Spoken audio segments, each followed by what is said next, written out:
Et voilà, bonjour tout le monde. Donc moi, il y a des questions en ce moment que j'entends régulièrement sur YouTube quand on pose la question de débuter dans le jeu de rôle et de combien ça vous coûterait de commencer dans le jeu de rôle. Alors, ce qu'il y a de plus rigolo là-dedans, c'est que c'est tous de vieux briscards qui y répondent. Alors bon, je donnerai pas de nom, parce que bon, voilà, des fois, il y a des réponses qui me semblent tellement peu évidentes qu'ils donnent. C'est ce que j'ai entendu il y a pas très longtemps sur cette histoire-là. C'était une chaîne plus ou moins connue dans le milieu du jeu de rôle qui répondait à ça et il nous disait bon bah pour bien commencer dans le jeu de rôle, bah il faut absolument acheter un bouquin de base et puis ça va te coûter entre 50 et 70 balles et puis tu comprends, tu passes tellement de temps dessus que c'est rentabilisé. Alors déjà, moi, il y a plusieurs choses qui me gênent. C'est que c'est absolument faux de devoir acheter un bouquin de base. Pour moi, le jeu de rôle, et je vais vous le démontrer, c'est gratuit.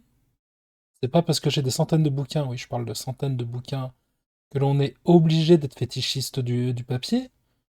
Pardon de dire ça comme ça, mais c'est clairement ça, hein.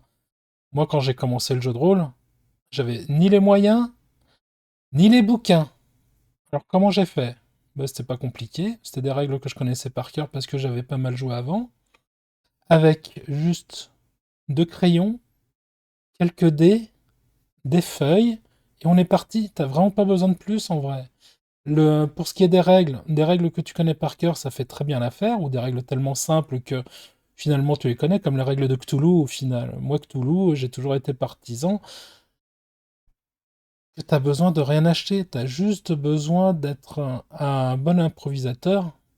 Est-ce que ça se dit ça? Mais en tout cas, d'être bon en improvisation, quelques dés, se souvenir que c'est un système de pourcentage avec de la santé mentale, et c'est bon, t'es parti.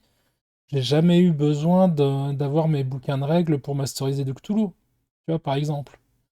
Les bouquins de règles, pour moi, sur Cthulhu, c'est vraiment trop. Alors c'est joli, ça fait bien sur l'étagère, mais c'est tout. Pour les autres jeux de rôle, ensuite, ça peut être plus compliqué, mais en tout cas, pour débuter, t'as besoin de zéro argent. Je le répète, hein, c'est zéro. Et même si t'as envie de continuer pendant des années, c'est toujours autant zéro. Alors après, on va me dire, ouais, mais tu vas pirater tes livres. Mais non, pas du tout. Il y a des centaines de jeux de rôle amateurs qui sont excellents, et des dizaines de jeux de rôle amateurs qui sont tout aussi bons que des jeux de rôle professionnels. Je vous donnerai quelques exemples. Par exemple, tous les JDR de la Cour Oberon. Ils sont excellents. Je vous mettrai le lien en dessous. Ils sont excellents, puis bien écrits en plus, hein. C'est pas comme si tu avais l'impression que c'était vraiment un truc fait par un gars dans un coin. Enfin, non, non, c'est vraiment très très bien écrit, très très bien fait. Donc, je sais pas pourquoi il y a ce truc persistant qui veut que bah, finalement le jeu de rôle, pour bien commencer, il faut déjà y mettre entre 50 70 balles, voire plus. Enfin bon, ils étaient même sur du plus, genre 100 balles, 150 balles, comme si on avait tous les moyens de mettre 150 balles quand t'as 15 ans, tu vois, dans ce genre de loisir. Le prix de deux jeux vidéo, oui, bon, certes, aujourd'hui le jeu vidéo est devenu cher. Mais non, c'est juste pas possible. Bon, reprenons, le chat qui m'a sauté dessus. Qu'est-ce que je voulais dire? Donc, on n'a pas besoin d'avoir les trois bouquins du triptyque Donjons et Dragons pour bien débuter. Par exemple, il y a les règles qui sont relativement disponibles sur le net, et je te parle même pas de manière non officielle ou de manière complètement piratée. Non, non, les SRD, tout ça, enfin bon, les règles libres de droit.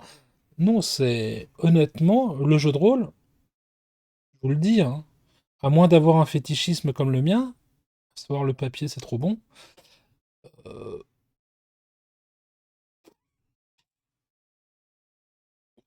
Bref, c'était le message que je voulais faire passer. Des bisous à tous. Dites-moi ce que vous en pensez dans les commentaires. Puis à très vite et jouez bien surtout. Des bisous, ciao ciao.